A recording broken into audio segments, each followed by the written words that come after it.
Hello and welcome to Birdville High School's production of A Midsummer Night's Dream. As we enter the forest, we encourage you to laugh, cry, and applaud, but please do not talk, as it's disrupting to the performers. Also, please do not take photos or videos, because it's against copyright laws. For this production, be aware of flashing lights and keep clear of the aisles, because some of our fairies tend to wander about. There will be a 15-minute intermission during the production, where we invite you to our concession stand located in the lobby. Lastly, if you see Oberon, please don't tell him I'm here. Now sit back, relax, and enjoy this production of A Midsummer Night's Dream.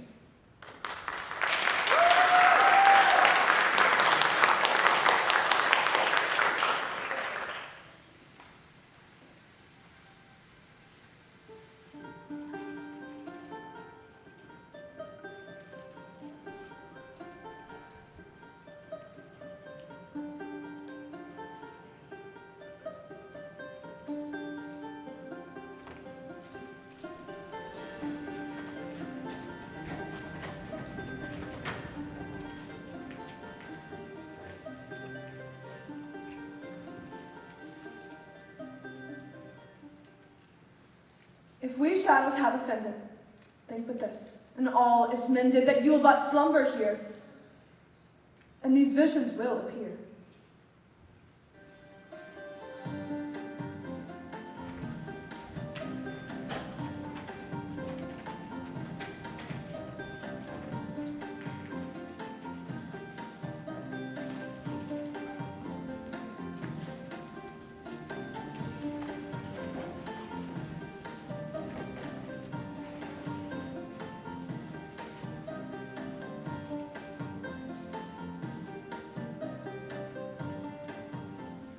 Now, fair Hippolyta, our nuptial hour draws apace. 4 happy days bring in another moon. But oh, methinks how slow this old moon wanes. She lingers, my desires like to a step-dame or a dowager, long withering out a young man's revenue.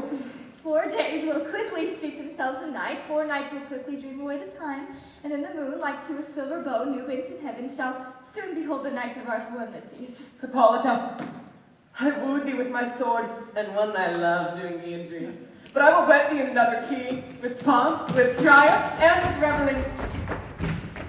Happy be Theseus, our renowned Duke. Thanks, good Aegeus.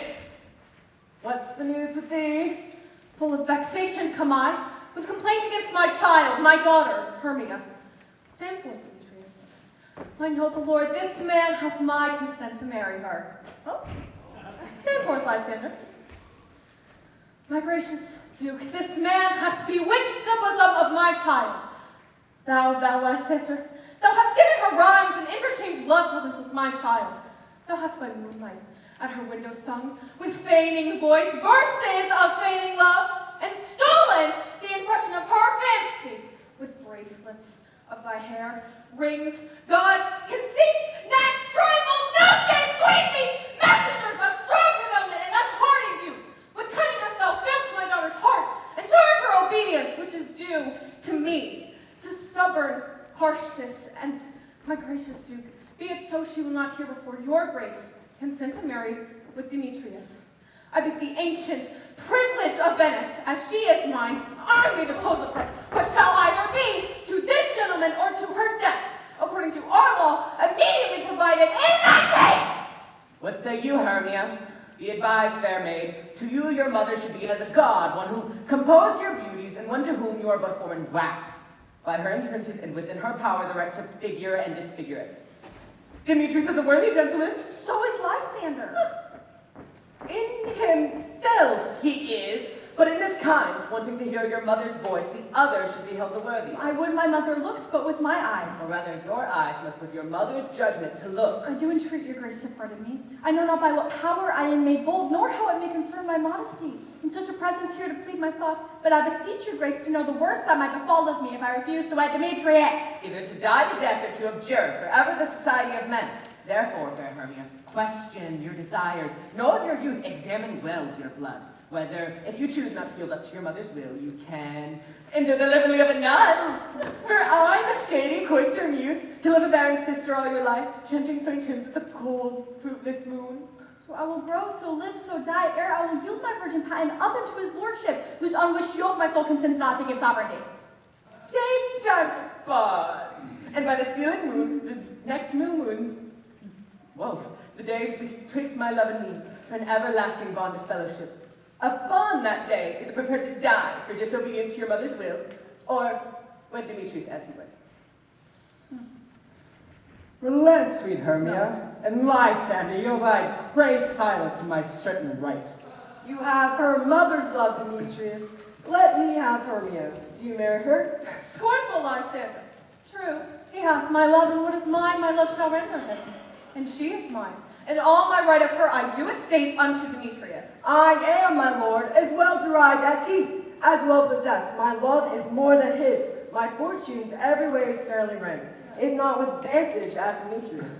And, which is more than all these boasts can be, I am beloved of beauteous Hermia. Why should not I then prosecute my right?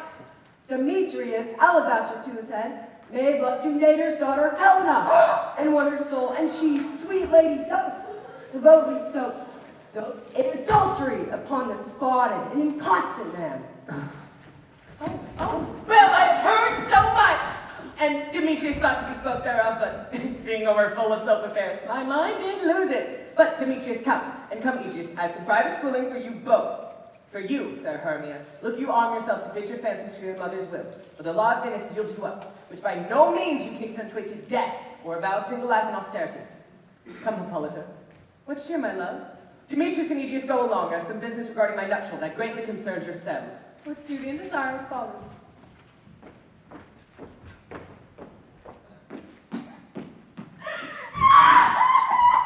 How now, my love? Why are you so pale?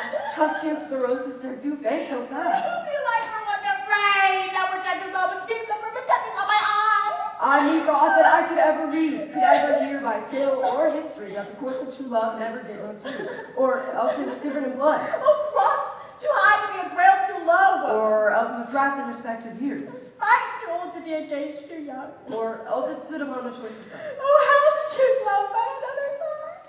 Or if there were sympathy in choice, or death and sickness did lay siege to it, making it momentary as a sound, swift as a shadow, short as any dream in the calling night, that in a spleen unfolds both heaven and earth, and ere men have power to say, behold, the jaws of darkness do devour it up. So quick, bright things come to confusion. If then true lovers have ever been crossed, it stands as an edict in destiny. Then let us teach our trials patience, for it is a customary cross. As do true lovers, as thoughts and dreams and sighs and wishes and tears, poor fancy's followers. A good persuasion, therefore, hear me, Hermia. I have a widow aunt, a dowager of great revenue, and she hath no child. From Venice is her house, remote 7 leagues, and she respects me as her only son. There, gentle Hermia, may I marry thee, and to that place the sharp Venetian law cannot pursue us. If thou lovest me, then steal forth thy father's house tomorrow night, in a wood without the league of town, where I did meet with thee once Helena to do service to a morn of May. There will I wait for thee. My good Lysander, oh, I swear to thee by Cupid's strongest bow, and by his best arrow with the golden head, by the which knitted souls and prosperous loves, and by the fire that killed the Carthage queen, under false Troy and under sail was seen, and all the vows that men have broke, in number in which women have spoke. Tomorrow truly I will be with thee. Keep promise, love. Look, here comes Helena. Oh, come speak for Helena! Oh, whither away? Call you me fair, that fair again say. Demetrius loves your fair, oh happy fair! Your eyes like lodestars, your tongue sweet air, more tunable than lark to shepherd's ear. When the wheat is green, when hawthorn buds appear, sickness is catching, oh, her favor so. Yours should I catch, fair Hermia, ere I go. My ear shall catch your voice, my eye your eye, my tongue shall catch your tongue, sweet melody. But the world mine, Demetrius being dated, the rest I'd give to be to you translated. Oh, teach me how you look, and with what are you sway the motion of Demetrius' heart. I frown upon me, he loves me still. Oh, that your frowns would teach my smile such skill. I give him curse, yet he gives me love. Oh, that my prayers could such affection move. The more I hate thee, the more he follows me. But the more I love, the more he hates it. His folly, Helena, is no fault of mine. None. But your beauty, but that fault were mine. Take comfort. He shall no more see my face. For myself and my Lysander shall fly this place. Before Lysander I did see, it seemed Venice is paradise to me. And then from lovers do dwell, for he hath turned a heaven unto a hell. Helen, to you our minds we will unfold tomorrow night when Phoebe doth behold her silvery visage in the watery glass, decking with liquid pearls the bladed grass. A time where lovers' lights do conceal through Venice gates, we devices do. And in the woods where often you and I upon primrose bed there were to lie, emptying our bosoms in counsel sweet, there me and my Lysander shall meet. And then from Venice turn away our eyes to seek new playfellows in strangers' companies. Farewell, sweet playfellow, and pray for thou us, and good luck grant thee thy Demetrius. Keep word, Lysander. We must starve our sights to lovers' food till tomorrow deep midnight. I will, my Hermia. Helena, adieu. As you on him, Demetrius, dote on you. How happy some or other some can be. Through Venice, I'm thought as fair as she, but what of that? Demetrius thinks not so. He will not know all that he do know. And as he errs, doting on Hermia's eyes, so I, admiring of his qualities, things base and vile, holding no quantity. Love can transpose to form and dignity. Love looks not with the eyes, but with the mind. And therefore is winged Cupid painted blind. Nor hath love's mind any judgment taste, wings and no eyes figure in heedy haste.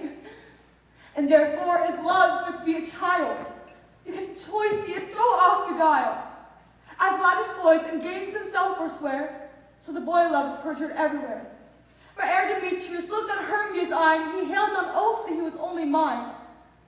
But when his hail some heat from Hermia felt, so he dissolved, and the showers of oaths did melt. I will go tell him of fair Hermia's flight, then to the wood will he tomorrow night pursue her. And for this intelligence, if I have thanks, it's a dear expense. But herein I, to enrich my pain, to have a sight thither, and back again.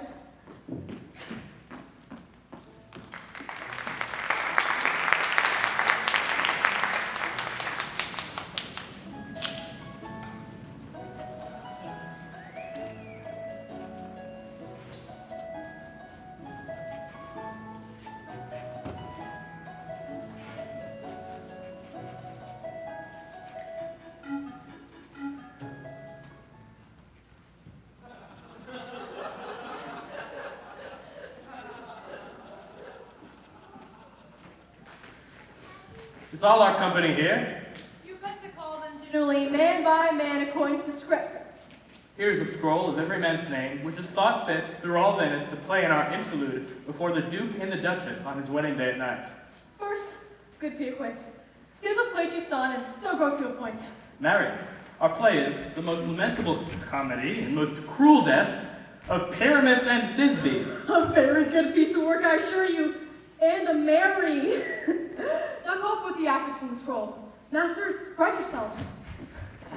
Answer as I call you. Nick Bottom the Weaver. Ready. Name what part I am for, and proceed.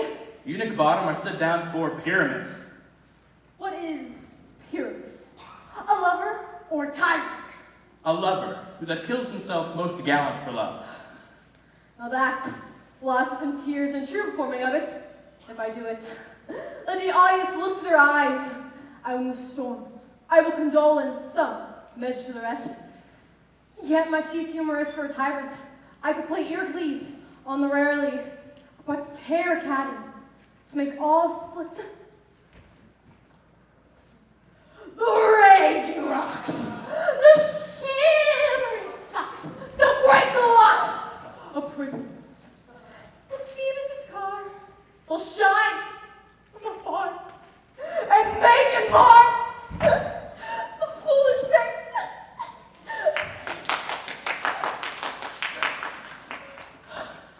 That was lofty. Not in the rest of the plays. This Earcles vein, a tyrant's vein.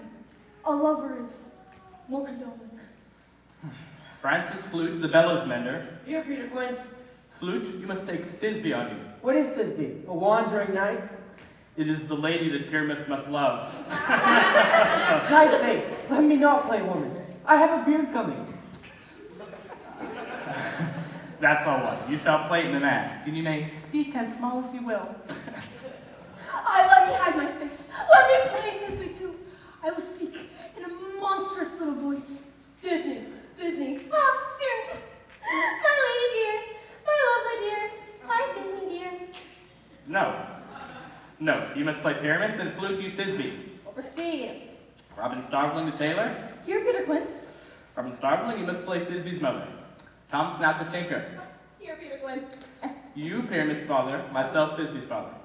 Snug the joiner, you the lion's part, and I hope here is the play fitted. Have you the lines part written? Pray you,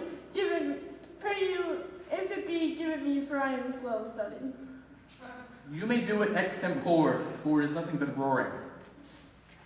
Aye, let me play the line too. Aye, and do any man's heart good to hear. Aye, now my kids will say, let him roar again! Let him roar again! And you should do it too terribly. You would frighten the Duchess and the ladies, that they would shriek, and that were enough to hang us all. Hey, I grant you, friends. If you were to frighten the ladies out of their wits, they would have no more discretion but to hang us. However, I will aggravate my voice, so our warrior gentlemen, hear any sucking dove. Our warrior gentlemen, hear any nightingale. You can play no part but Pyramus. For Pyramus is a sweet-faced man, a most proper man, as one shall see in a summer's day. A most lovely, gentleman-like man. Therefore you must needs play Pyramus. I will undertake it. What beard I best to play then? Why, what you will.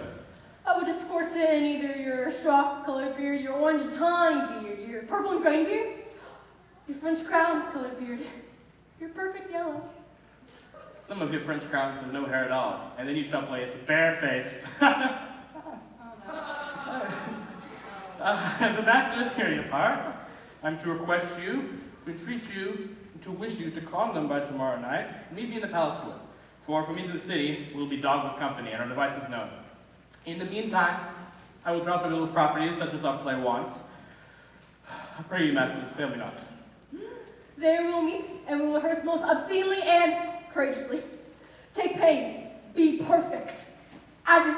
At the Duke's Oak we meet. Enough. Hold or cut bowstrings.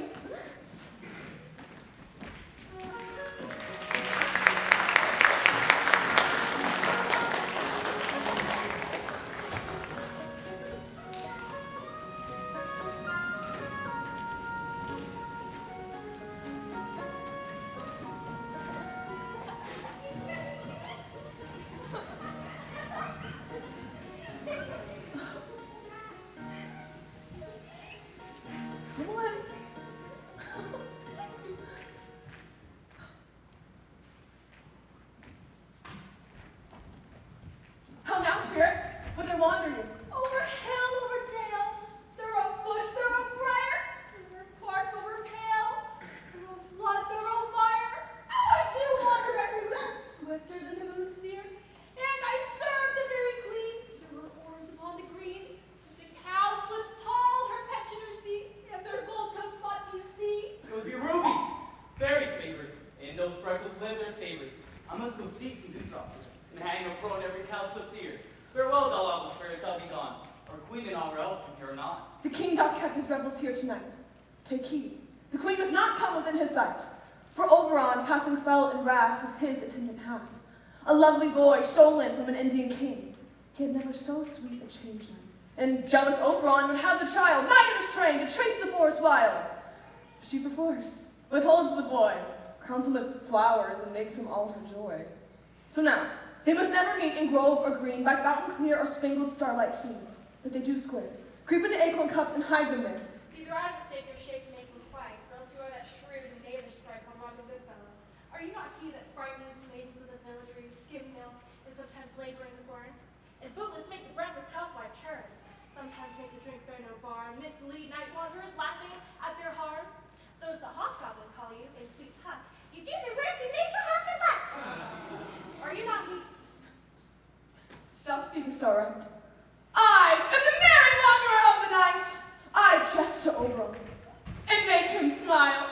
When I fat and bean-fed horse beguile, neighing in the likeliness of a filly foal, I sometimes lurk in a gossip's bowl, in very likeliness of a roasted crab, that when she drinks against her lips I bob, and on her withered dewlap pour the ale, the wise aunt telling the saddest tale.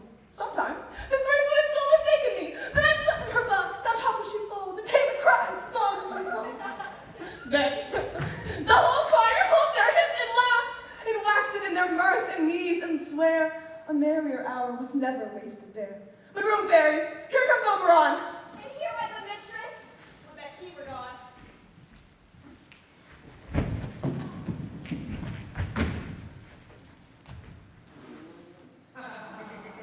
Ill met by moonlight, proud Titania. What? Jealous, Oberon? Fairies, skip hence. I have forsworn his bed and company. Tarry, rash wanton. Am not I thy lord? Then I must be thy lady. But I know when thou hast stolen away from fair land, and in the shape of corn sat all day, playing on pipes of corn and versing love to amorous Phillida. Why art thou here, come from the farthest deep of India, but that, forsooth, the bouncing Amazon, your buskin mistress and your warrior love to Theseus must be wedded, and you come to give their bed joy and prosperity. How canst thou thus for shame, Titania, plant at my court with Hippolyta, knowing that I know thy love to Theseus? These are the forgeries of jealousy, and never, since the midsummer spring, met we on hill, on dale, forest or mead, by paved mountain or by rushy brook, or in the beach margin of the sea to dance our ringlets in the whistling wind. But with thy brawls thou hast disturbed our sport. Do you amend it then? It lies in you. Why should Titania cross her Oberon? I do but beg a little changeling boy to be my henchman. Set your heart at rest. The fairy land buys not the child of me. His mother was a votaress of my order, but she, being mortal, left that boy to die. And for her sake do I rear up her boy, and for her sake I will not part with him. How long within these woods intend you stay? Perchance till after Theseus' wedding day. If you will patiently dance in our rounds and see our moonlight revels, go with us. If not, shun me and I will spare your haunts. Give me that boy and I will go with thee. Not for thy fairy kingdom, fairies away! I shall chide downright if I longer stay. Well, go thy way. Thou shalt not from this grove till I torment thee for this injury. My gentle Puck, come hither. Thou rememberest, since once I sat upon a promontory, and heard a mermaid on dolphin's back, uttering such dulcet and harmonious breath, that the rude sea grew civil at her song, and certain stars shot madly from their spheres, to hear the sea maid's music. I remember. That very time, I saw, but thou couldst not, between the cold moon and the earth, Cupid, all armed. A certain aim he took at a fair vessel thrown by the west, and loosed his love shaft smartly from his bow, as to pierce 100,000 hearts. But I might see on Cupid's fiery shaft, quenched in the chaste beams of the watery moon, and the imperial votaries passed on in maiden meditation, fancy free. Yet mark thou where the bolt of Cupid fell. It fell upon a little western flower, before milk white, now purple with love's womb, and maidens call it love in idleness. Fetch me this flower, the herb I showed thee once. The juice of it, on sleeping eyelids laid, will make or man or woman madly dote upon the next live creature that it sees. Fetch me this herb, and be thou here again, ere the Leviathan can swim a league. I'll put a griddle on the earth in 40 minutes! Yay! Having once this juice, I'll watch Titania when she is asleep, and drop the liquor of it in her eyes. The next thing then she wakes and looks upon, be it on lion, on bear, on wolf or bull, on meddling monkey, or on busy ape, she shall pursue it with the soul of love. And ere I take this charm from off her sight, as I can take it with another herb, I shall make her render up her page to me. But who goes there? I am invisible, and I shall overhear their conference. I love thee not, therefore pursue me not. Where Lysander and fair Hermia, for one all slave, the other slaved me. Thou toldst me they were stolen unto this wood, and here am I, walled within this wood, because I cannot meet my Hermia. Hence get thee gone and follow me no more. You draw me, you hard-hearted adamant, but yet you draw not iron from my heart. It is true I see you leave you, your power to draw, and I shall have no power to follow you. Do I entice you? Do I speak you fair? Or rather, do I not, in plainest truth, tell you, I do not, nor I cannot love you? Even for that do I love you the more. I am your spaniel, and Demetrius, the more you beat me, I will fawn on you. You used me bad to a spaniel, spurned me, strengthened me, neglected me, lose me, only give me leave. And where does I enter to follow you? And in a worse place kindness than to be, than to be used as you would use your dog. Tempt not too much the hatred of my spirit, for I'm sick when I do look on thee. I am sick when I look not on you. You do impeach your modesty too much, to leave the city and commit yourself into the hands of one that loves you not, to trust the opportunity of night and the ill counsel of a desert place with the rich worth of your virginity. Your virtue is my privilege. For that it is at night when I do see your face, therefore I think I am not in the night, nor doth this wood like world's company, when you and my respect are all the world. Then how can we say that I am alone when all the world is here to look on me? I'll run from thee and hide me in the brake, and I'll leave thee to the mercy of all beasts. So wild and not such a heart as you, nor when you will, the story shall be changed. Apollo flies, Daphne holds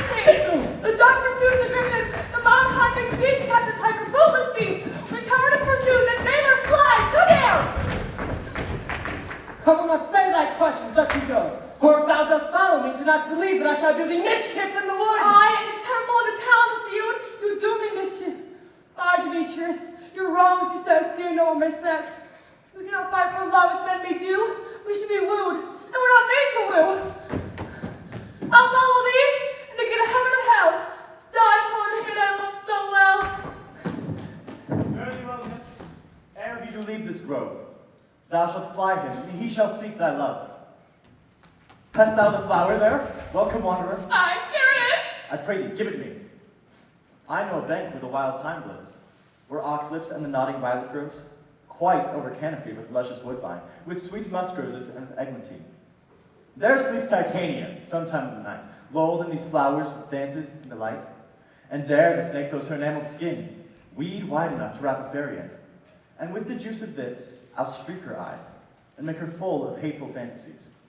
Take thou some of it, and seek through this grove. A sweet Venetian lady is in love with a disdainful youth.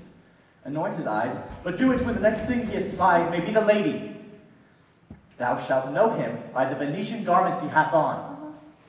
Effect it with some care that he may prove more fond on her than she upon her love. Fear not, my lord. Your servant shall do so.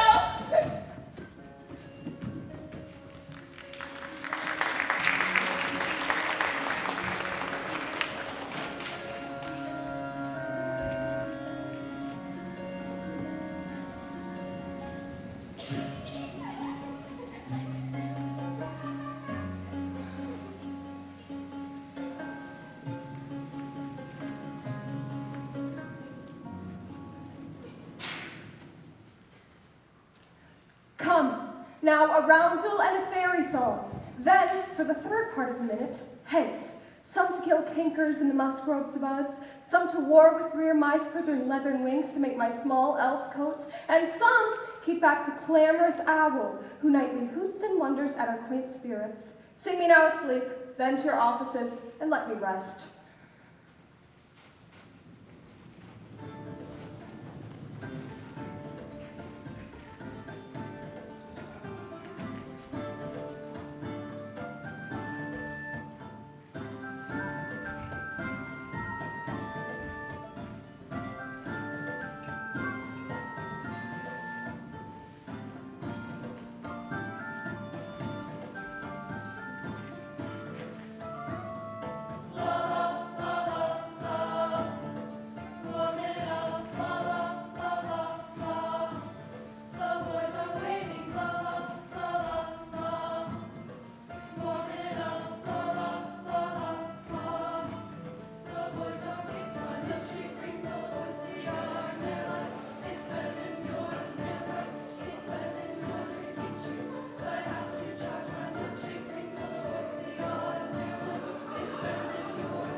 What thou seest when thou dost wake, do it for thy true love take. Love and languish for his sake. Be it ounce or cat or bear, pard or boar with bristled hair. In thy eye that shall appear when thou wakest, it is thy ear. Wake when some vile thing is near.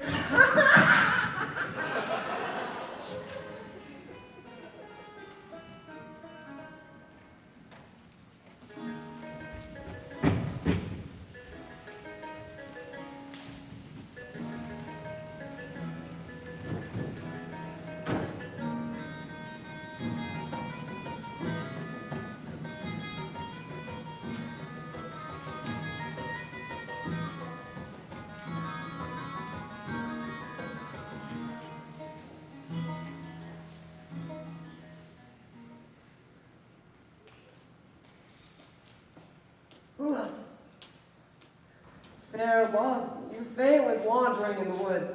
And to speak troth, I have forgot our way. Well, rest us, Hermia, if you think it good, and tarry for the comfort of the day. Be it so, Lysander. Time you out of bed. One turf shall serve as a pillow for us both, one heart, one bed, two bosoms in one throat. Nay, good Lysander, thy further off off yet. Do not lie so near. Oh, take the sense, sweet of my innocence. Love takes the meaning in love's conference. I mean that my heart into yours is knit. So, but one heart we can make of it. Two bosoms interchained in an oath. So then two bosoms in a single troth. Then, by your side, no bedroom you deny. Relying so, Hermia, I do not lie. Lysander riddles very prettily, if not much beshrew for my manners and my pride. If Hermia meant to say that Lysander lied, but for gentle friend, for love and courtesy, lie further off yet in human modesty. Such separation may be well said, become a virtuous bachelor and a maid. But good night, sweet friend, thy love not alter to thy sweet life end. Amen! And to that fair prayer say I, and end life when I am loyalty. Here is my bed, sleep give thee all his rest. With half the wishes I be pressed.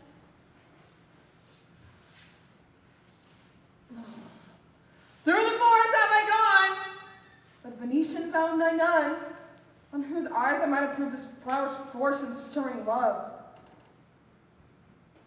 Night and silence, who is here? Weeds have been his clothes he doth wear. This my master said, despise the Athenian maid. And here, the maiden, sleeping sound on this dank and dirty ground. Pretty soul, she does not lie with this lack love, this kill courtesy. Chill upon my eyes I throw, all the power this charm doth owe. When thou wakest, let love forbid, sleep a seat on thy eyelid, and awake when I got, for I must not to Oberon! Stay! Will not kill me, sweet Demetrius. Oh my God. I darkly hasten and not haunt me thus. Oh, will that darkly lead me? Do not so. Stay on that tail, I long will go.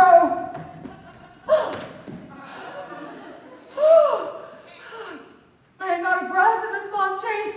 The more my prayer, the lesser is my grace. Happy is Hermia, wherever she lies. If she had blessed and attractive eyes, how keep her eyes so bright, without salt tears, and so mine are oftener washed than hers? Oh no, I'm ugly as a bear, for beasts that meet me run away from fear. Therefore, no marvel though Demetrius do as a monster and fly my presence thus. What wicked and dissembling glass of mine may me compare with Hermia's Syria eye? But who is here? Lysander! On the ground, dead or asleep. I see no blood, no wound. Lysander! If you live, good sir, awake!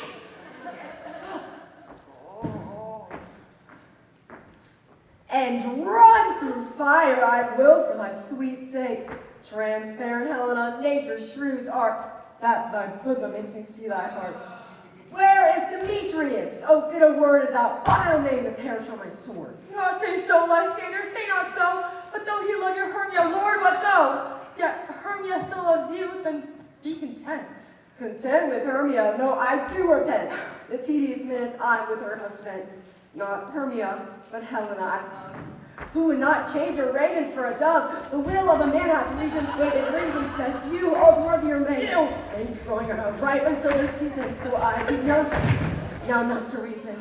And to the point of human skill, reason becomes the marshal to my will, and leads me to your eyes where I o'erlook love stories and love riches births. Wherefore was I to this keen mockery born? What at your hands did I deserve this scorn? It is not enough, young man, that I never know nor never can deserve a sweet look from Demetrius' eye. But you must love my insufficiency? Good you ought to do me wrong, good sooth you do, in such disdainful manner me to woo. But, very well, perforce I must confess, I thought you lord more true gentleness. Oh, that lady of one man refused, should have another, therefore be abused. She sees not Hermia. Hermia, sleep thou there, and mayst never come Lysander near. For us to fight as the sweetest things, and the deepest loathing to the stomach brings. And here sees the men do leave, are hated most that they do deceive. All be hated, but the most of me. In all my powers address her love and might, to honor Helen and to be her knight. Help me, Lysander! Help me! Do thy best to pluck this growing serpent from my I mean, for pity! What dream was here? Lysander! Look how I do quake with fear! You thought a serpent ate my heart away, and you sat there smiling, cruel as prey. Lysander! Lord!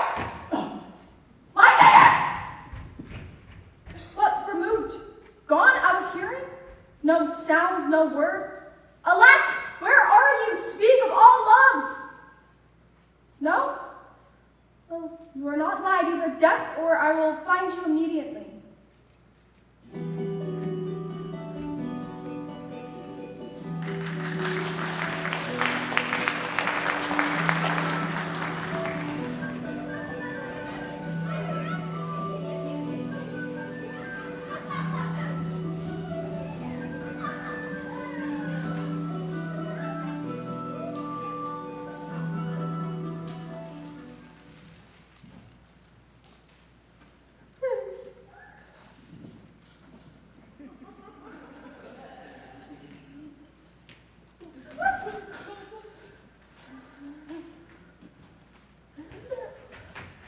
Are we all met? Pat, here's a marvelous, convenient place for our rehearsal. This green plot shall be our stage, this hawthorn break our tiring house, and we will do it in action, and we will do it before the Duke. Peter Quince, What sayest thou, Bully Bottom? there are some things in this comedy of Pyramus and Thisbe that will never please. First, Pyramus must draw a sword to kill himself. The ladies cannot abide. How answer you that? Fire like in a parlous fear. I believe we must leave the killing out when all is done. Not I wilt. I would advise to make all well. Write me a prologue. As a prologue seem to say, we do no harm to the sword, and that Pyramus is not killed me. Oh, and for better assurance, tell them that I, Pyramus, am not Pyramus, but Bottom, believer. Well, we will have such a prologue, and it shall be written in 8 and 6? No, we'll make it 2 more, make it 8 and 8. Will not the ladies be afeard of the lion? I fear, I promise you. Masters, let's consider bringing, God show us, a lion among ladies is the most dreadful thing. There's not a more fearful, wild fool than your lion living. We ought to look to it. No. Therefore, another prologue must state that he is not a lion. No!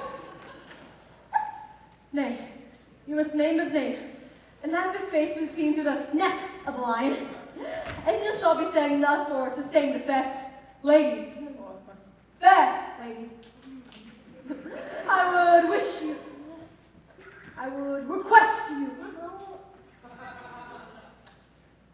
I would wish you, to tremble my life for animals. If you think I come hither as a lion, I am no such thing. I am mean as other men are. And let us tell him plainly, he is not the joiner. But there's 2 other things. That is to bring the moonlight into a chamber, for as you will know, Pyramus and Thisbe meet by moonlight. Doth the moon shine that night we play our play? Calendar. A calendar, look in the almanac. Find out moonshine! Find out moonshine! Yes, the moon does shine that night. Aye, we may leave a casement with a great chamber window. Open it, and let it shine in on the casement where we play. Aye. Or else, one must come in with a bush of thorns and a lantern, and say he comes to disfigure or to present the person of moonshine. But there's another thing. We must have a wall in the great chamber, for Pyramus and Thisbe, says the story, did talk through the chink of a wall. You can never bring the wall. What say you, Bottom?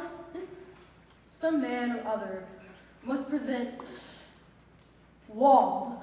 Let him have some plaster, or some loam, or some rough cast about him to signify wall. And let him hold his fingers. No, I'd rather not. Do it. And through this crane will Pyramus and Thisbe whisper. That may be, then all is well. Come sit down, every mother's son, and rehearse your parts. Pyramus, you begin when you have spoken your speech. You enter into that break. And so every man according to his cue.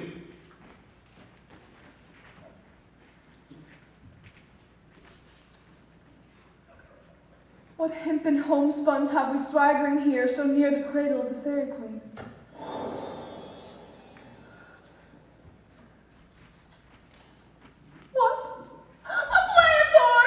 I'll be an auditor, perhaps an actor too, if I see cause. Pyramus, speak. Thisbe, stand forth. Thisbe, the flowers of odious savor Odors. sweet. Odors. Odor savor sweet. So hath thy breath, my dearest Thisbe. But hark, a voice, stay but here a while, and by I will to thee appear.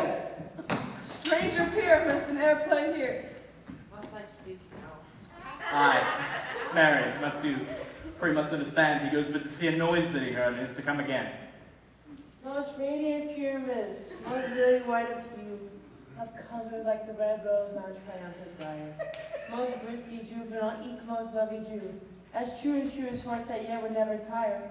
All meet thee, Pyramus at Ninny's tomb. Ninus' tomb. Man, well, you must not speak that yet. Did you answer to Pyramus? You speak all your part at once, cues and all.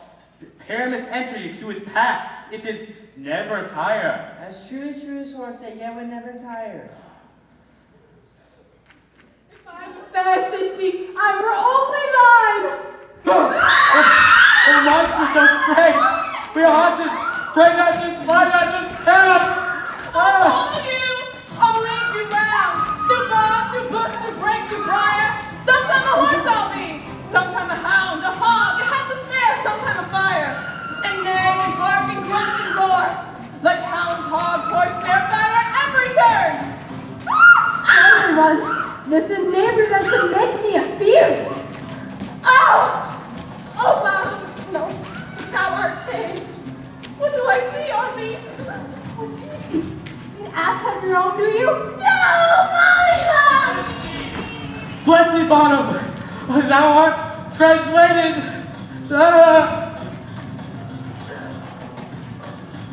This is enablement to make me a fear. To try to make an ass of me. To frighten me, if they could. I will not stir from this place. I will walk up and down here. And I will sing. And I will show them. I am not afraid. The awesome clock so black of hill with all its shoddy bill. The fossil with his notes so true.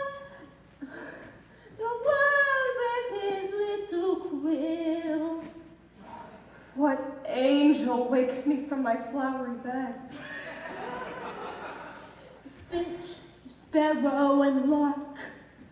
The plain sun cuckoo gray, and so many a man doth mark, and dares not answer nay. Who would set his wit to so foolish of a bird who cries cuckoo never so? I pray thee, immortal, sing again. Mine ear is much enamored of thy note. So is mine eye enthralled of thy shape. And thy fair virtue's force doth move me. On the first view to say, to swear, I love thee. Methinks, Demetrius, you should have little reason for that, since reason and love keep little company together. And even more than pity, some honest neighbor cannot make them friends. Nay, I can gleek on occasions. Thou art as wise as thou art beautiful. Not so neither. If I have enough wit to get out of this wood, I have enough to serve my own turn. Out of this wood do not desire to go. Thou shalt remain here whether thou wilt or no. I am a spirit of no common rate. This summer still doth tend upon my state, and I do love thee. Therefore, go with me. I'll give thee fairies to attend on thee, and they shall fetch thee jewels from the deep and sing while thou on pressed flowers dost sleep. And I shall purge thy mortal grossness so, that thou shalt like an airy spirit go. Peace blossom, cobweb, moth, and mustard seed. Ready? And I. And I? And I. Where shall we go? Be kind and courteous to this gentleman. Hop in his walks and gambol in his eyes. Feed him with apricots and dewberries, with purple grapes, green figs, and mulberries. The honey bags steal from the humblebees, and for night tapers, crop their waxen thighs and light them at the fiery glowworm's eyes. Zap my love to bed and to rise. and pluck the wings from painted butterflies, to fan the moonbeams from his sleeping eyes, nod to him elves, do him courtesies. Hail, mortal. Hell, Hail, hail. I cry your worship heartily. I beseech your worship's name. cobweb. Good, Master Cobweb. I acquire for more acquaintance. If I cut my finger, I shall make bold with you. Your name, honest gentleman? Peace blossom. Good, Master Please Blossom. I pray you, commend me to Mrs. Squash, your mother, and Mr. Peace God, your father!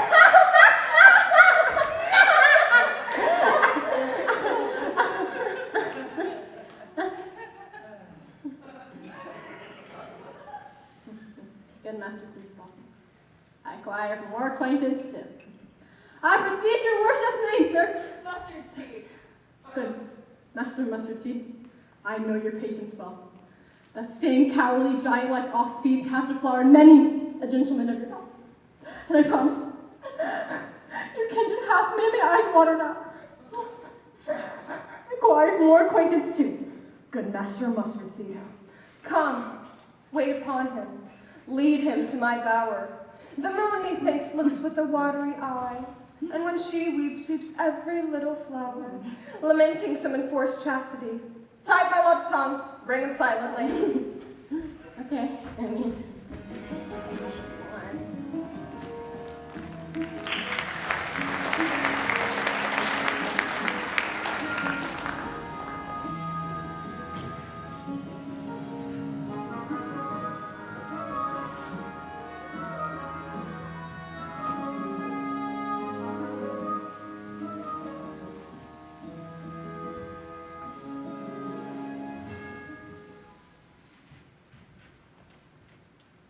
I wonder if Titania be awaked. Then what it was that next came in her eye, which she must dote on in extremity. Where here comes thy messenger. How now, mad spirit? What night rule now about this haunted grove? My mistress, with the monster, is in law! Near to her close and consecrated bower, while she was in her dull and sleeping hour, a crew of patches, rude, mechanicals, that worked for bread upon Venetian stalls, were met together to rehearse a play, intended for the great Theseus' nuptial day, the shallowest thick skin of that barren sort to Pyramus, presented in his sport, forsook his scene, and entered on a break, when I did at his advantage take, and as his knoll I fix on his head, then anon his Thisbe must be answered. So forth, my mimic comes, and at his side away his fellows fly.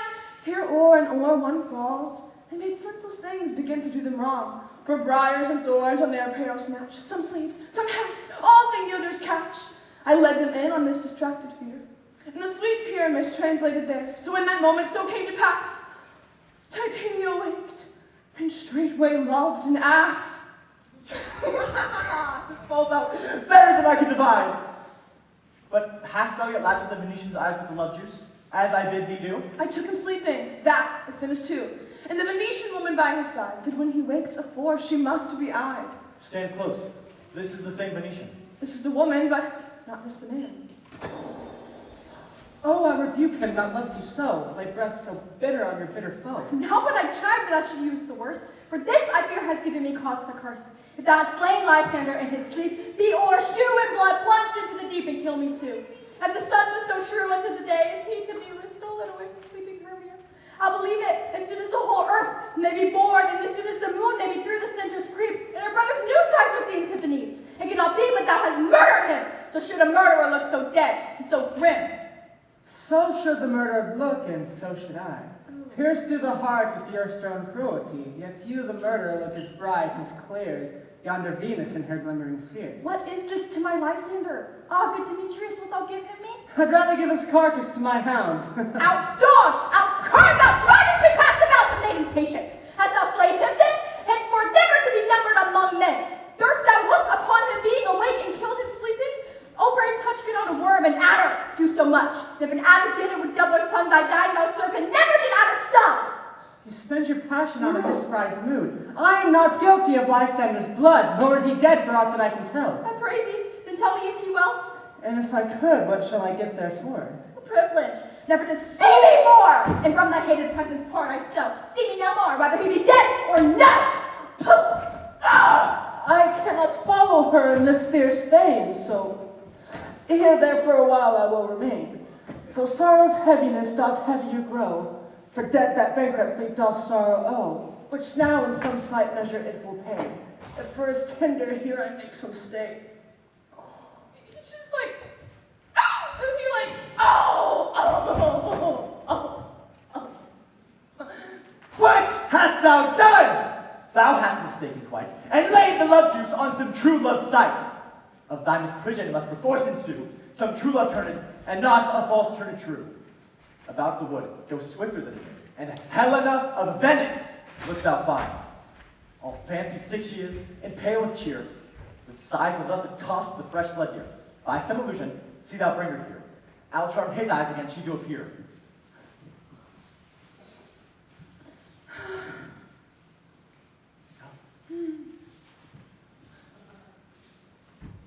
I go. Look how it goes. Swifter than the arrow from Tartar's bow.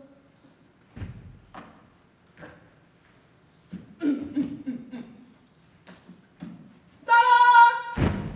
Ah! Flower of this purple dye, hit with Cupid's archery, sink an apple of his eye, when his love he doth espy that her shine as gloriously as the Venus of the sky. When thou wakest, if she be by, beg of her for remedy. Captain of our fairy band, Helena is here and at hand, and the youth is so funny, pleading for a lover's food. Shall we have her bound pageancy? Look what fools these mortals be. Stand aside. The noise they make will cause Demetrius to awake. Then will two at once will one, and must needs be sport alone. And these things do best please me, that befall preposterously. Why should you think that I should woo and scorn? Scorn and derision never come in tears. Look, when I vow, I weep, and also born to the all truth appears. How can these things in me seem scorn to you? Very devout your faith to prove from truth. You do advance your cunning more and more. When truth kills truth, oh, devils holy prey. These vows are Hermia's. Will you give her o'er? Weigh oath with oath, and you will nothing weigh. Your vows to her and me put in two scales will even weigh, and both are as light as tails. I had no judgment with her, I swore. No, not in my mind. Now will you give her o'er? Demetrius loves her. He loves not you.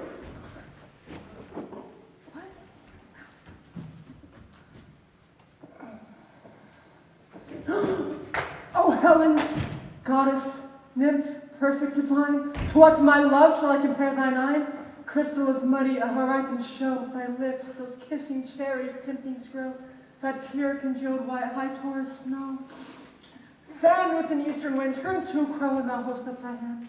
Oh, let me kiss this princess of pure white, the seal of bliss. Oh, smart! Oh, hell! I seem all are bent to set against me for your merriment.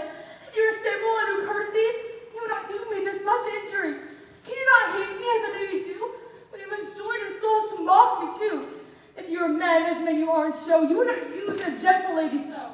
To vow and swear and super praise my parts, when I'm sure you hate me with all your hearts. You both are rivals and love Hermia, and now both rivals to mock Helena. A trim exploits a manly enterprise to conjure tears up in a poor maid's eyes.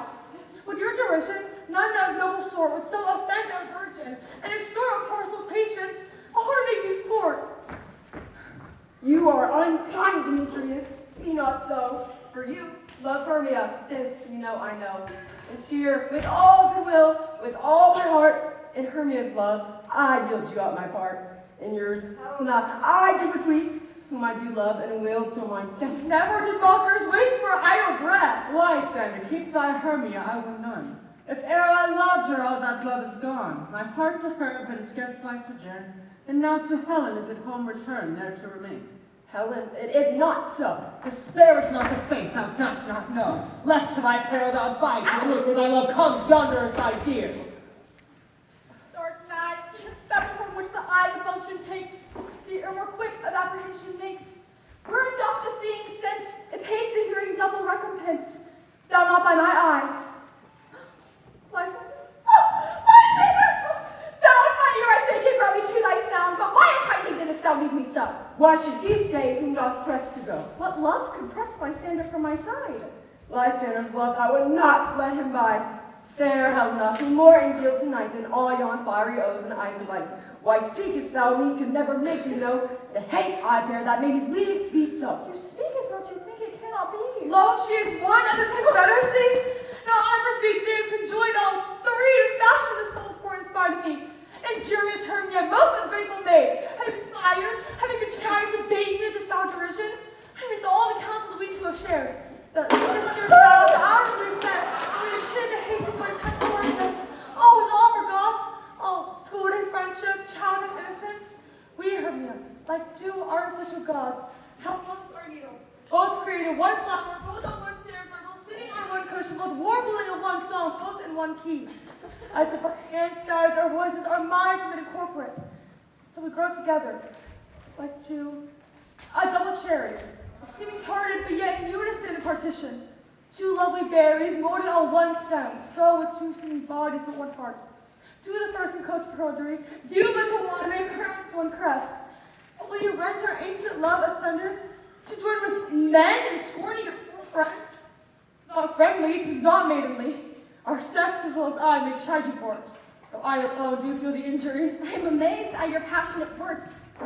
I scorn you not, it seems that you scorn me. Have you not said Lysanders in scorn, to follow me and praise my eyes and face, and may your honor love Demetrius, who even but now spurn me with his foot, to call me goddess, rare, precious, divine, celestial, wherefore speaks this to her he hates, and wherefore doth Lysander deny your love, so rich within his soul, tenderly pursued affection, but by your sending on, by your consent, but we are not so embraced as you. So hung upon with love and so fortunate, but miserable most to love unloved. This is to pity, rather than despise. I understand not what you mean by this. I do persever, counterfeit sad look, make a mouth of him and return my back. Wink each at other, hold the sweet just up, the sports well carried, shall be chronicled. I mean, if you have any pity, grace, or manners, you wouldn't make me such an argument. But very well, it's partly my own fault, which death or absence soon shall remedy. Stay!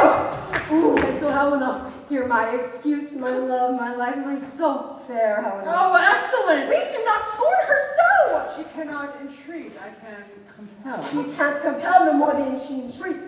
Thy threats have no more than her weak prayers. Fair Helena, I love thee by my life, I do. I swear that by which I will prove thee to prove it false that says I love thee not. I say I love thee more than he can do. If thou sayest so, withdraw and prove it too. Quick, come!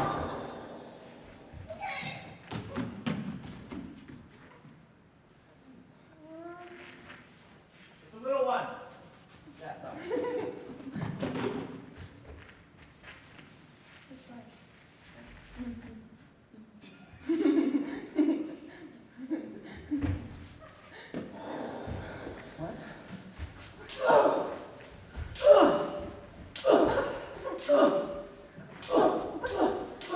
Lysander, where'd you place all this? Oh, where you eat thee? No, Hilt, seem to break loose, take on as you would follow. But yet come not, you are tame, man, go! Hang off, thou cat, thou bird, vile thing, let loose, or I will shake thee from me like a serpent. Why have you grown so rude? What change is this, sweet love? Thy love out, hated potion, hence way! Do you not jest? Yes, sooth, and so do you. I will keep my word with thee, Demetrius. Oh. Ha ha!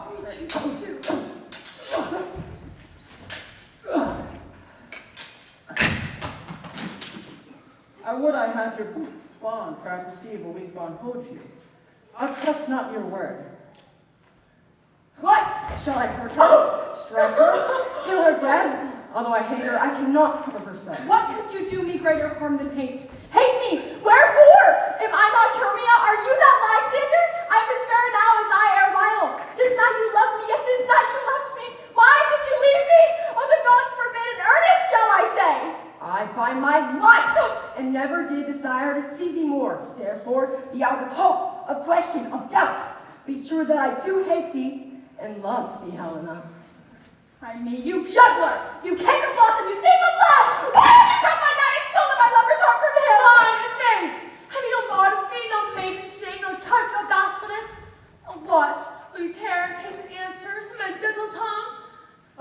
lie, you counterfeit, you puppet you! Puppet! Why so? I thought we could see game on. Never seen that ship be prepared for this stuff. She admires her height, and with her personage, her tall personage, her high pursuit, she had prevailed with him. And though he's so grown, so high in his esteem, why? Because I am so dwarfish and low. How low am I, thou painted maple? Speak! How low am I? I am not yet so low, but that I can reach my nails into thy eyes. I pray you, do not make such a lover not hurt me. I was never cursed. How? I am no good to all their shrewdness. I am a bright knave, my cowardice. Let her not strike me. Who perhaps may think because she is something lower than myself that I can match her, but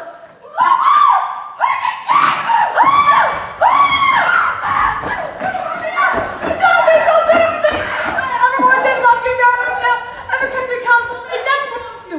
Say that! I love you, happy. And so Demetrius, I told him of yourself to his blood. He followed you for love, I followed him.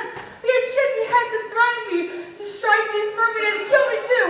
So now, you will let me quiet go. Back to Venice while I bear my folly back and follow you no further. Let me go. You see how simple and flawed I am. Why get you gone? Who is it that hinders you? A foolish heart I leave here behind. What with Lysander? With Demetrius.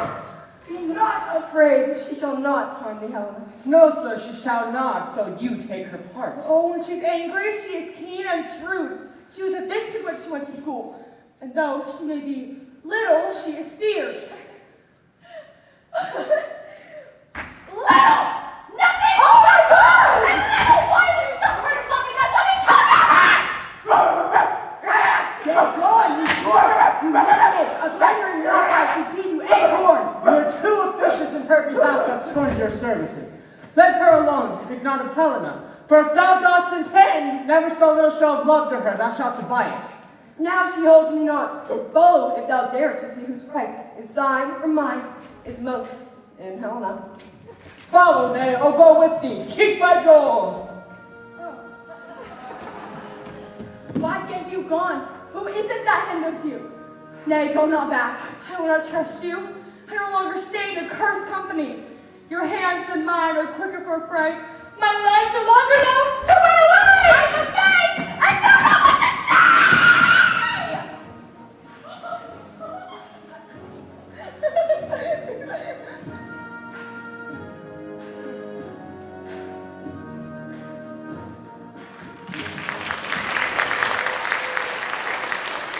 There will now be a 15-minute intermission.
your day today?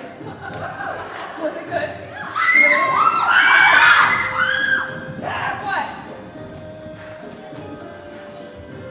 This is thy negligence. Still thou mistakest, or else committest thy knaveries willfully. Why didn't you tell me? Believe me, King of Shadows, I mistook. Did not you tell me I should know the man by the Venetian garments he had on? And so far, lameness proves my inner quest. I'm glad I did sort. As they're jingling, I esteem a sport. Thou seest these lovers seek a place to fight. High therefore, Robin, overcast the night. The starry roses come thou anon, with drooping fog as black as Acheron. Then lead these testy rivals so astray, as one come not within another's way. Like to Lysander, sometime frame thy tongue, and stir Demetrius up with bitter wrong. And sometime rail thou like Demetrius, and from each other look thou lead them thus, till o'er their brows death counterfeiting sleep, with leaden legs and batty wings doth creep. Then crush this urn into Lysander's eye, whose liquor hath this virtuous property, to take from thence all error with his might, and make his eyeballs roll with wonted sight. Then back to Venice shall these lovers wend, with league whose date till death shall never end. No. Whilst I in this affair do thee employ, I'll to my queen and beg her Indian boy, which straight she'll give me, and then I'll her charmed eye release from monster's view, and all things shall be peace.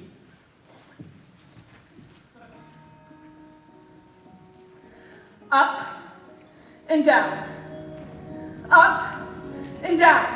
I will lead them up and down. I'm feared in field and town. God will lead them up and down. Here comes one. Where art thou, proud Demetrius? Speak thou now. Here, villain, drawn and ready. Where art thou? I will be with thee straight. Follow me then, to plainer ground.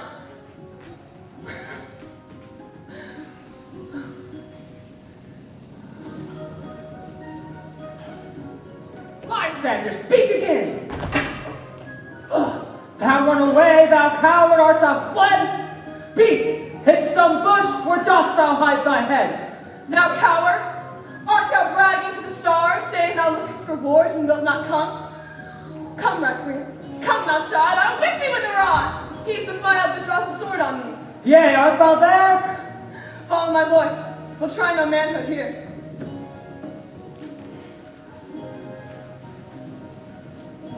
He goes before me and still bears me on. When I come where he calls, then he is gone. The villain is much lighter heeled than I. I followed faster and faster he did fly.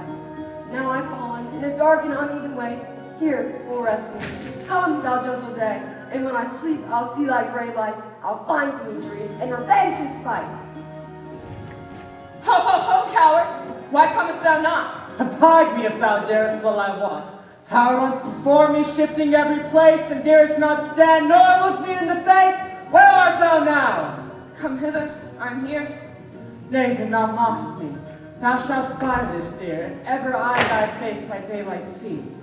Faintness constraineth me to measure out my length on this cold bed. Thy day's approach look to be visited.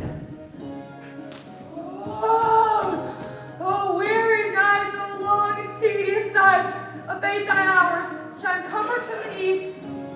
Now I may back to Venice by daylight, and these my poor company detest. Sleep. I sometimes chucks with sorrow's eye. Steal me a while, friend of company. Yet for three, come one more. Two of both kind makes up four, and here she is, scared and sad. Cupid is a knavish lad to make poor females mad. Never so weary, never so in woe, bedabbled with the dew and torn with the bright. I can no further crawl, no further go, my legs can't keep pace with my desires. So here will rest me till the break of day. Heaven shield Lysander if they meet afraid.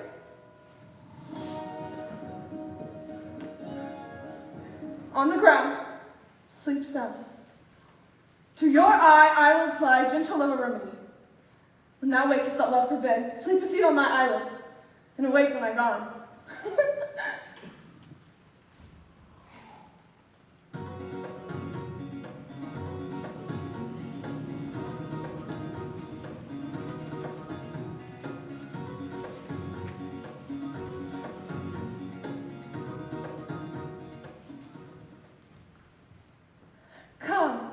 thee down upon this flowery bed, while I thy amiable cheeks do coy, and stick musk roses in thy sleek smooth head, and kiss thy fair large ears, my gentle joy.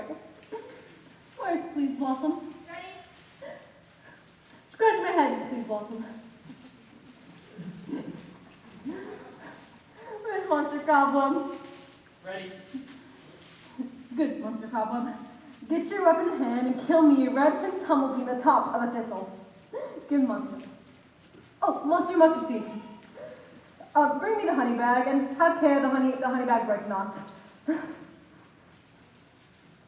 Oh, good, Monsieur. But don't brush yourself too much in the action. For I would love to have you overthrown with a honey bag.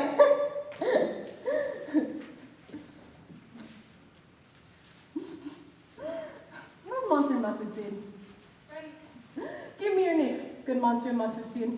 I pray you, leave your courtesy. What's your will? Nothing but to assist Cavalry Cobweb to scratch. I must speak to the barber. For methinks I am marvelously hairy about the face, for I am such a tender ass. If my hair doth tickle, I must scratch. What, wilt thou hear some music, my sweet love?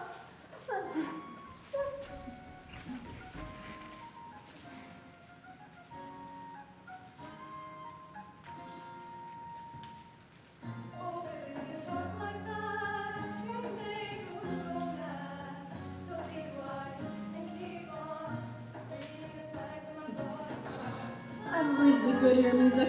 It's how the tongue is the bones. Or say, sweet love, what thou desirest to eat. Julia, like a provender, I can munch on your good draughts.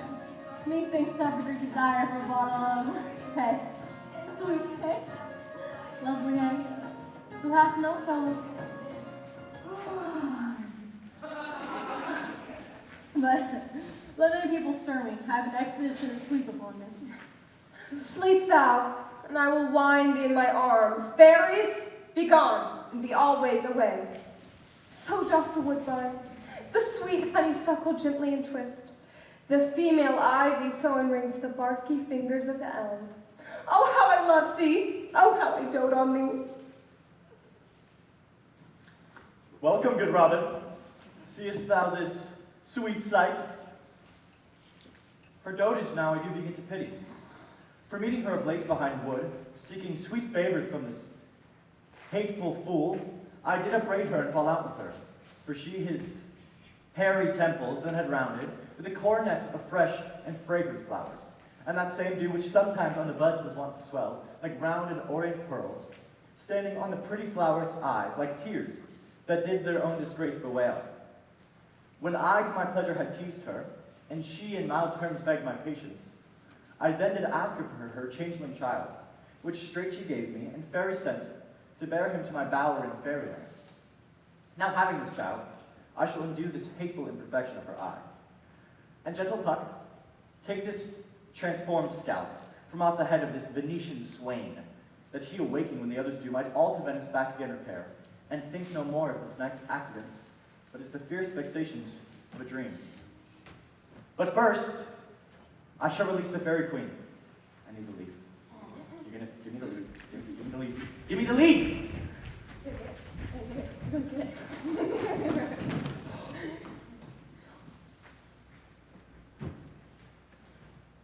Be as thou wast wont to be, see as thou wast wont to see.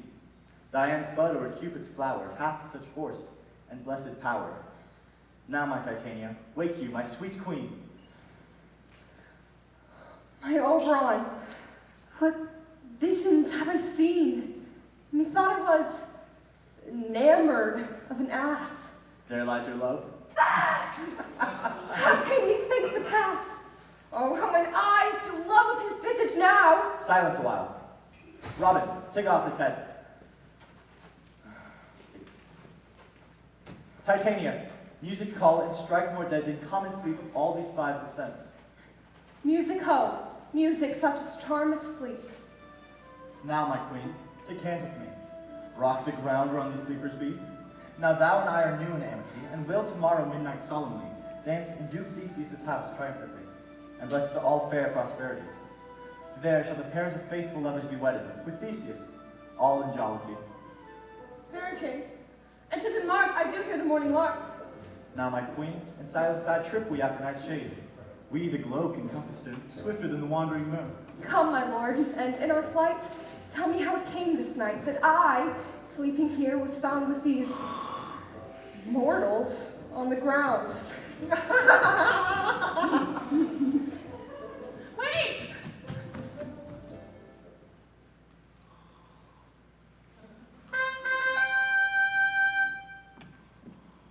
We will, fair queen, up to the mountain's top, and mark this musical confusion of hounds and echo in conjunction. But soft! What nymphs are these? My lord, this is my daughter here asleep. And this Demetrius is.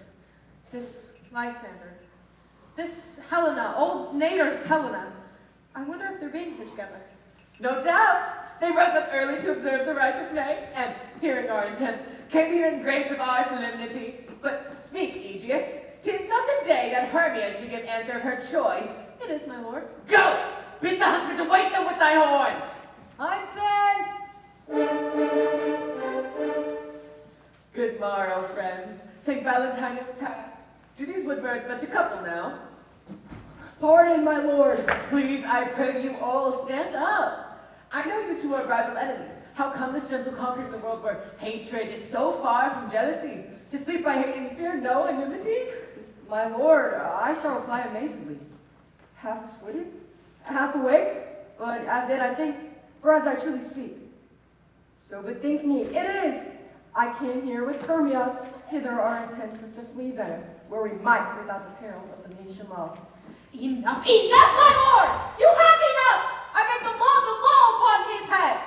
They would have stolen away him with Demetrius, thereby to have defeated you of me, and you of your wife, and me of my consent, that she should be your wife. My lord, fair Helen told me of their stealth, of this their purpose hither to this wood, and I in fury hither followed them, fair Helena in fancy following me. But, my good lord, I wot not by what power, but by some power it is, my love for Hermia, melted as the snow. Seems to me now as the remembrance of an idol god, which in my childhood I did dote upon. And all the faith, the virtue of my heart, the object and pleasure of mine eye, is only Helena. To her, my lord, was I betrothed ere I saw Hermia, but like in sickness that I loathe this food. But as in health comes to my natural taste, and I would do wish it, love it, long for it, and will forevermore be true to it. Fair lovers who are fortunately met, from this discourse we will more hear anon. Aegeus, I will overbear your will, for in the temple, by and by, with us, these lovers shall eternally be knit. And for the morning is something worn. Our proposed hunting shall be set aside. Away with me to Venice 3 and 3. We will hold a feast of great solemnity. Come, Hippolyta.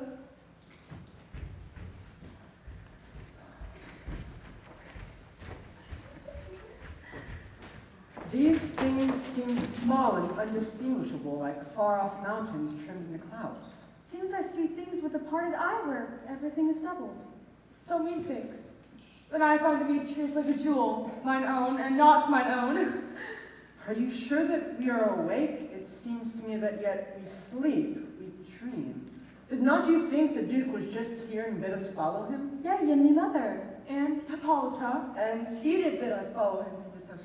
Why, then we are awake. Let's follow him. And by the way, let us recount our dreams. Oh, okay. Okay.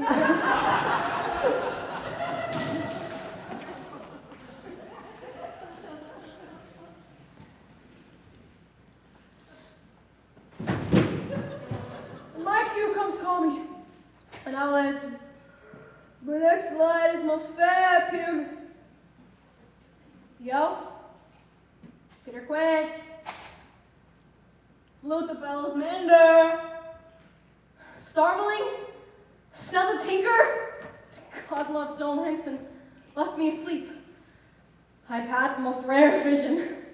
I've had a dream past the wit of a man to say what dream it was. Man is but an ass. If he go about to expound this dream what mere thought I was, there is no man can tell what mere thought I was, what mere thought I had. Man is but a patch full. If you offer to say what mere thought I had. The eye of a man hath not heard, the ear of a man hath not seen. Man's hand is not able to taste, nor his tongue to conceive, nor his heart to report. My dream was, I will have Peter print from a ballad of the stream. It shall be called Bottom's Dream, because it hath no bottom. And I shall sing at the later end of a play, and for the Duke pre-adventure. And to make it more gracious, I shall sing at her death.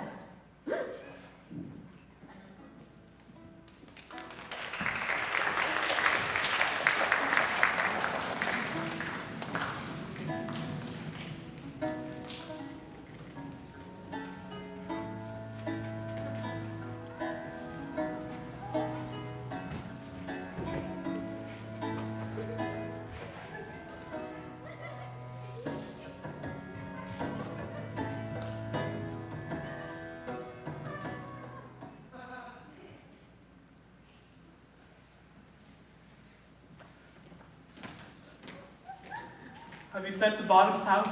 Has he come home yet? He cannot be heard of. I would doubt he is transported. If he come not, then the play is marred. Goes not forward, doth it? It is not possible. There's not a man in all Venice able to discharge Pyramus but he. No, he hath simply the best wit of any handicraft in him. Yea, and the best person too. And he is the very paramour for a sweet voice. You must say paragon, for a paramour is less as the thing of naught. Masters, the Duke is coming from the temple, and there is 2 or 3 ladies and lords who are married. If our sport had gone forward, we had all been made men. Oh, sweet bully Bottom. Thus hath he lost 6 pence a day during his life. He could not escape 6 pence a day, since the Duke had not given him 6 pence a day for playing Pyramus. I'll be hanged. He would have deserved it. 6 pence a day in Pyramus or nothing. Where are these lads? Where are these hearts? Bottom! Bottom! Hey. Oh, most courageous day! Oh, most happy hour! Masters, I am discourse all wonder, but ask me not what, for if I tell you, I am no true Venetian. I shall tell you everything, right as it fell out. Let us hear, sweet Bottom. Not a word. All that I'll tell you is the Duke hath died. Get your pair together, your strings for your beards, ribbons for your pumps. We meet presently at the palace. Every man looketh over his part, for the long and the short is, our blade preferred! So, in any case, let this knee have clean linens. And let him not that plays a lion bear his snails, which should hang on lion's claws. And my most dear actors, eat no onions nor garlic, for we are to utter sweet breath.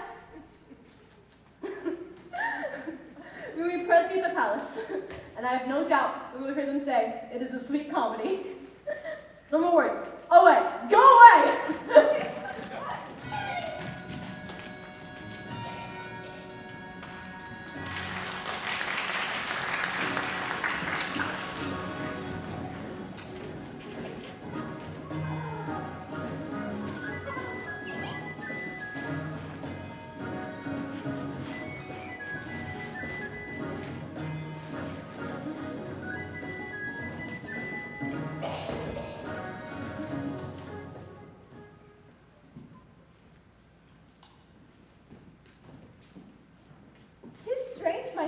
That these lovers speak of. More strange than true. I would never believe these antique fables, nor these fairy toys. The lovers of madmen have such seething brains, such shaping fantasies that apprehend more than cool reason ever comprehends. The lunatic, the lover, and the poet are imagination, all compact. One sees more devils than Bastille can hold. That is, the madman. The lover, all as frantic, sees Helen's beauty in the brow of Egypt. The poet's eyes in a fine frenzy rolling, dust blends from heaven to earth and earth to heaven. His imagination bodies forth the forms of things unknown. The poet's pen turns to shape and gives to airy nothings a local habitation and a name. Such tricks have strong imagination. That if it were to apprehend some joy, comprehend some bringer of that joy. So in the night, imagining some fear, how easy is a bush supposed to a bear. But all the story of the night told over, and all their minds transfigured so together, more witnesses than fancy images, and grows to something of great constancy, but howsoever strange and admirable. Here come the lovers, full of joy and mirth. Joy, gentle friends, joy and freshness of love accompany your hearts. More than to us, in your royal walks, your board, your bed. Come here, what mass, what dances shall we have to wear away this long age of 3 hours between our after supper and bedtime? Where's our usual manager of mirth? What bevels are in hand? Is there no play? Is the anguish of a long, sojourning hour? Go illustrate! Here, mighty Theseus. Say, what a bridge would have you for this evening? What mass, what music? How shall we beguile the lazy time with nothing delight? Here's a brief of how many sports are ripe. Make choice of which your highness will see first. First round.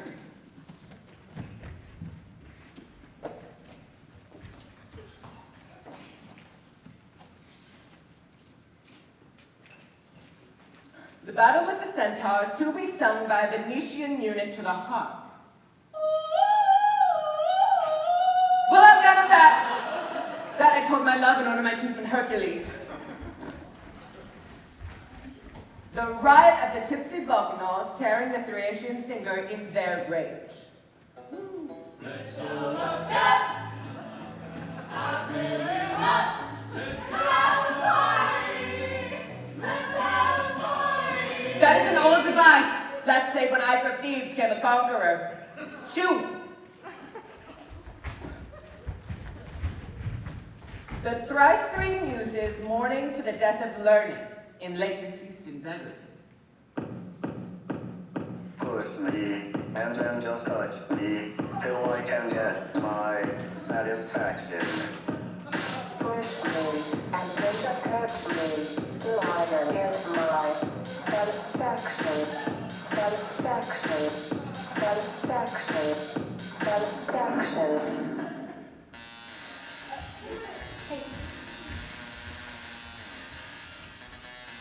Away. Scram.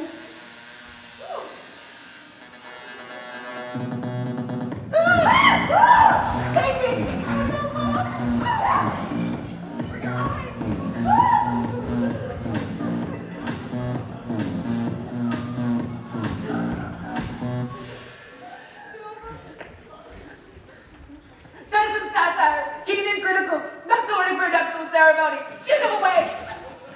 Make them gone!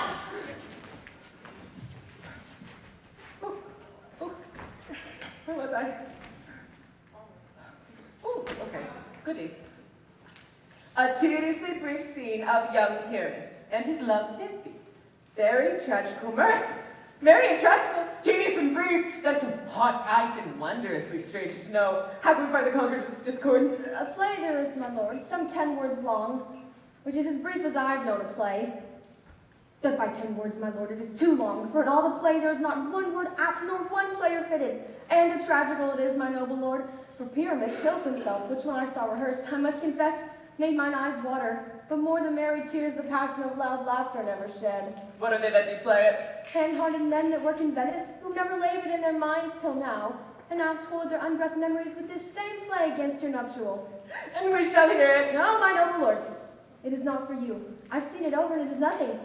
Nothing in the world unless you find sport in their intent, extremely stretched and calmed with cruel pain to do you service. I shall hear this play, for nothing can be amiss when simpleness and duty tender it. Go, bring them in, and take your places, ladies. I love not to see wretchedness overcharged, nor duty in his service perishing. Why, gentle sweet, you shall see no such thing.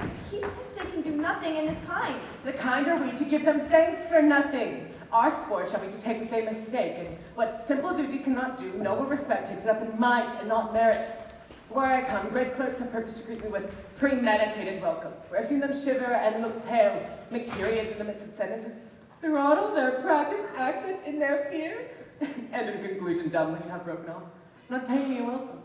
Trust me, sweet, for out of this silence I have picked a welcome, and in the modesty of fearful duty, I have read as much as from the rattling tongue of saucy and audacious eloquence.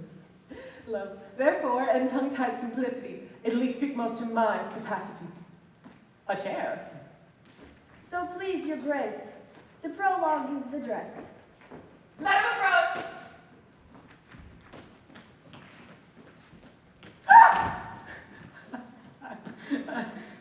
If we offend, it is with our good will that you should think we come not to offend, but with good will to show our simple skill.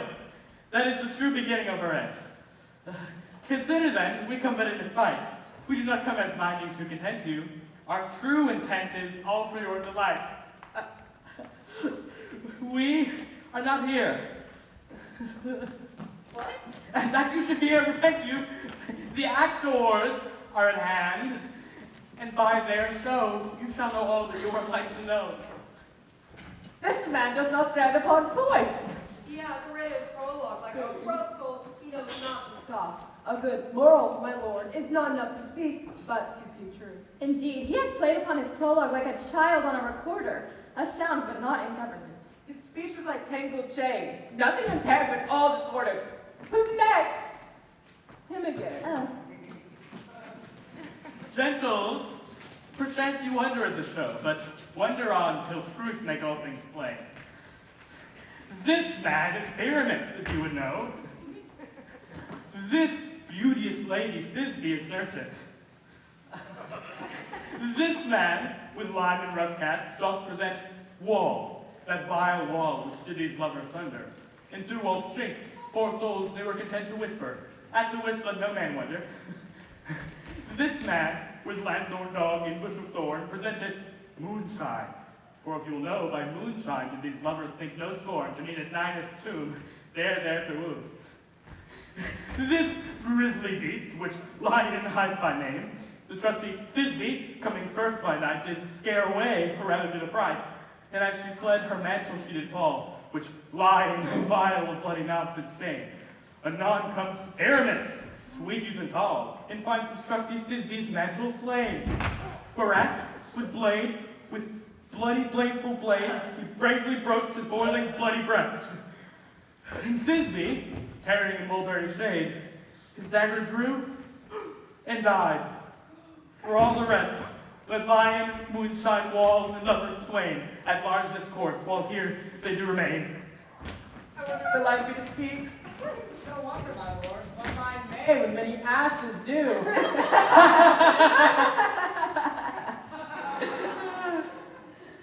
I see something.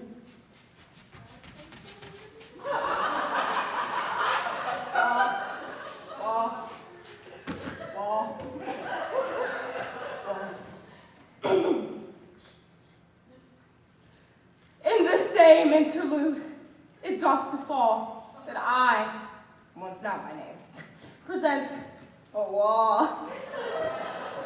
And such a wall as I would have you think had in it a cranny hole or a chink. Through which the lovers, Pyramus and Thisbe, did whisper often very secretly, this loam, this rough cast, and this stone doth show that I am that same wall.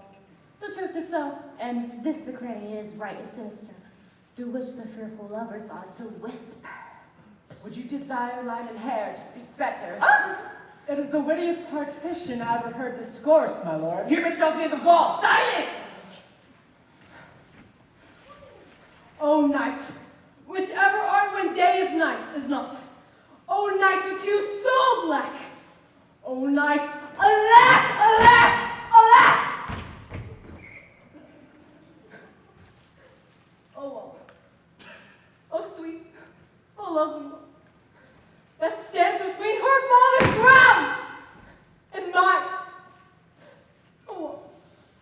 Oh sweet, oh lovely one, show me thy chink, for me to blink through with mine eyes. Thanks, courteous ones. Jove shall be welcome. What do I see? No, this be do I see. O wicked wall, for whom I see no bliss. Curse be thy soul for just to sing it. The wall! Methinks being sensible should curse again. He not deceiving me. This is this beast cue. She used to enter and to spy her. Real loud. You just see, it's all as I told you. Yonder, she comes.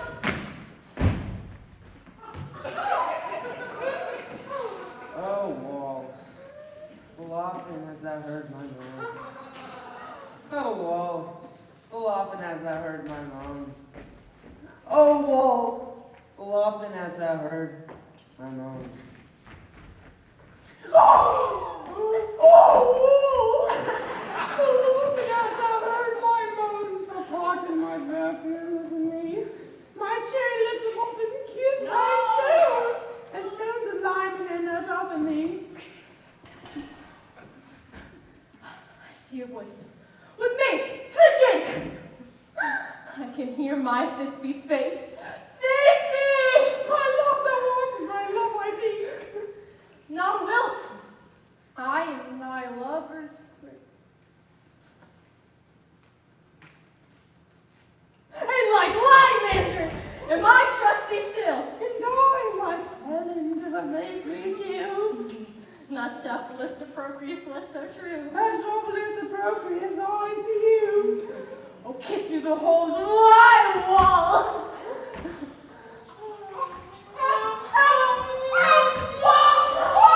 I kiss all, not your lips at all. Well, the minion, it is soon. Straight away. I do, they come without delay.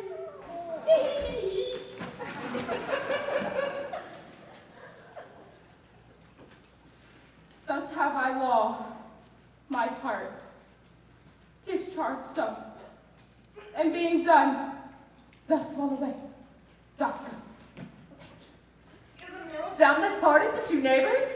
No remedy, my lord, when walls are so willful to hear without warning. The silliest stuff ever I have heard. The best in this flare are but shadows, and the worst are no worse, if imagination amends them. It must be your imagination then, and not theirs. If we imagine them as they imagine themselves, they are but great men. Here come two noble beasts, a man and a lion. Oh my God! You ladies, you, whose gentle hearts do fear the smallest monstrous mouse that creeps on floor, may now perchance both quake and tremble here, when lying rough and wild as waves shall roar. Then know that I, once snug the joiner, am a lion's fell, nor else no lion's dam, for if I should as lion come and strive into this place, twere pity on my life. A very gentle beast, and of good conscience too. The very best out of beasts, my Lord, that ere I saw. This lion is a very fox for his valor. True! And it good for his discretion. Not so, my lord, for his valor cannot carry his discretion, and the fox carries the goose. His discretion, I am sure, cannot carry his valor, but the goose carries not the fox. That is, let us leave it to his discretion and listen to the moon. This lantern doth the horns moon. He should have worn the horns on his head. He is no crescent, and his horns are invisible in the circumference. Idiot. This lantern doth the horns moon present. Myself, the man in the moon, do seem to be. This is the greatest error of all the rest. The man should be in the lantern. How else is the man in the moon? He dares not come there for the candles, for you see it is already in snuff. I am weary of this moon. Would that he would change. It appears, by his small light of discretion, he is in the way, but in all courtesy, in all reason, we must stay the time. Proceed, moon. All that I have to say to you is to tell you that this lantern is the moon. Myself, the man in the moon. This thorn bush, my thorn bush, and this dog, my dog. Why, for all these should be in the lantern, for all these in the moon. But silence, here comes Thisbe. This is old Minnie's tomb. Silence! Where is my love?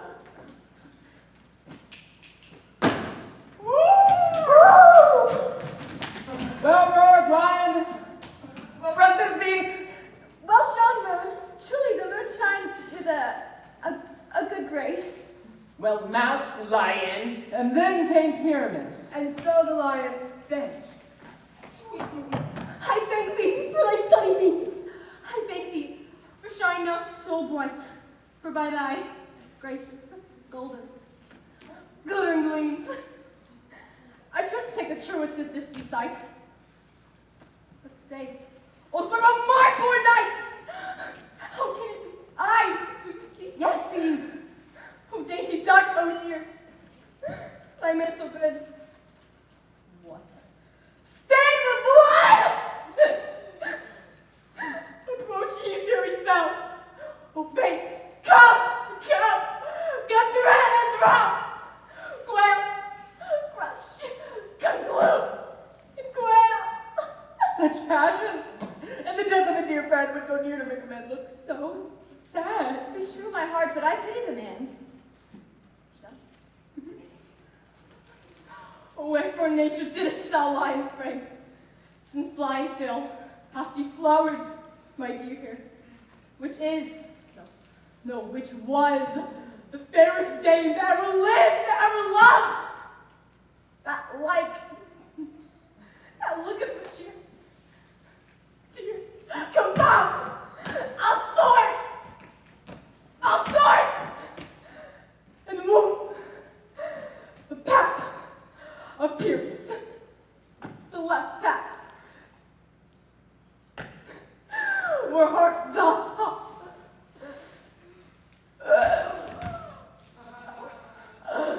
Oh my gosh.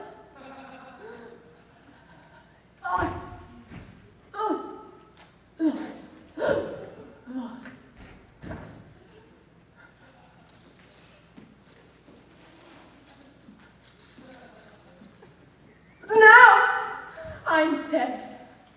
Now I'm fled. My soul is in the sky. Oh my God!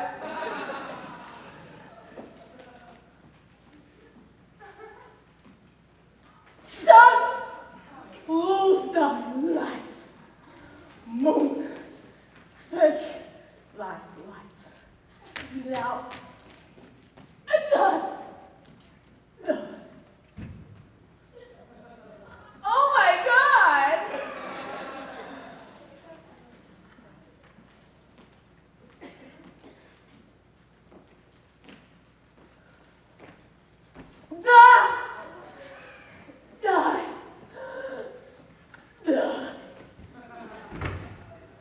No tie but an ace for him, for he is but one. Less than an ace, man, for he is dead. He is nothing. He may get a surgeon and recover. And still prove an ass. And how chance the moonshine is gone before Thisbe comes back and finds her lover? She will find him by starlight. Here she comes, and her passion ends the play. A mount which turn the balance, which Pyramus, which Thisbe is for the better. He for a man, God warrant us, she for a woman, God bless us. She hath spied him already with those sweet eyes. And thus she means videlicet. it. Methinks she should not use a long one for such a Pyramus. I hope she will be brief. Asleep, my love, or dead, my dove. Oh, Pyramus, arise. Speak, speak. Quite dumb. Dead, dead a tomb, my covered mine, sweet eyes. His lily lips, his cherry nose, his yellow calcium cheeks are gone, are gone. Lovers make moan for his eye, greet his leaks. Oh, sisters three, come to me with hands as pale as milk, laden in gold. Since you are sure with shears is the red of silk, tongue, not the word, come blade. Come press his sword, my breast is pure. No!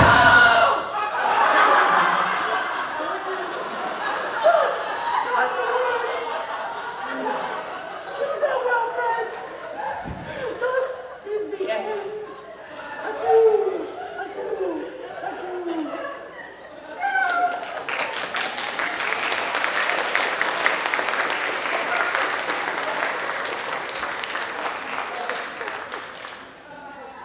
Now, moonshine and light, I left you buried to dead. Two.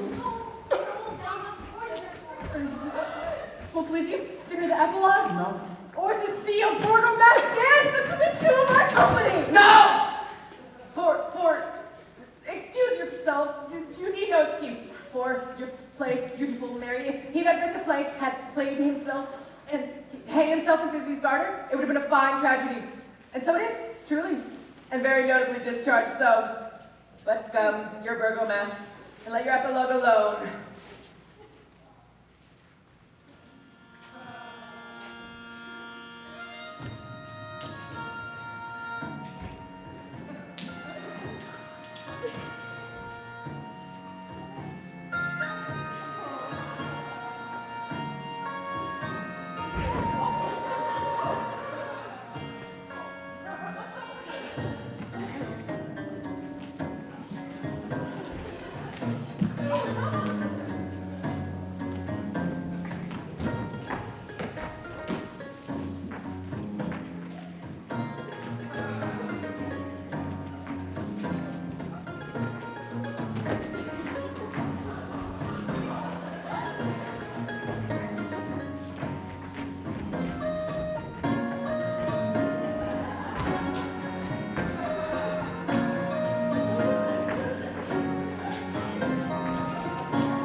The Irish hug of midnight hath told 12. Lovers to bed, 'tis almost fairy time. Here we might outsleep this coming morn, as so much of we this night have overwatched this palpable growth play hath well beguiled the heavy-gaged night. Sweet friends to bed, a fortnight hold we the solemnity, in nightly revels and new jollity.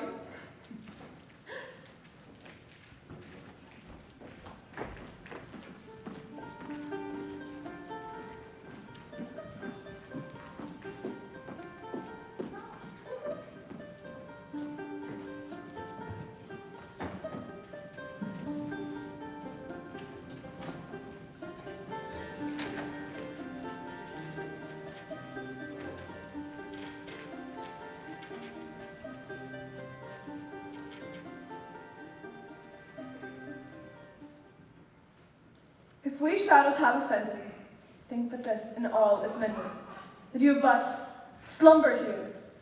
While these visions did appear in this weakened ideal theme, no more yielding but a dream. Gentles, do not apprehend. If you pardon, we will mend.